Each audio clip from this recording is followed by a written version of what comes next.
نه ببین اینجا جاش نیست. راستش من نمیتونم کسی دیگر رو جای زهرا تو خونه ببینم.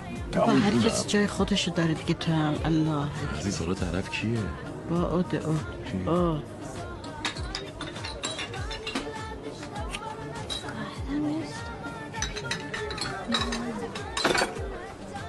سعادت خانم اصلا خواهش میکنم حرفش نزنید. شما عزیز مایید. من خاطرخواه زهرام نمیتونم بهش خیانت کنم.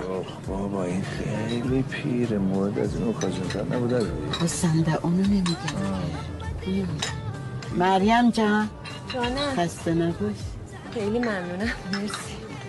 ماشاءالله اینو که به بابا نمیدم اینو به منم نمیدم. آره به تو که نمیدن ولی به بابا میدن دلشونم بخواد. آقا رضا این دفعه دیگه نبیاری یا به خاک زهرا قسم ازت نمیگذارم. من غلط بکنم رو فرمایش شما نبیار.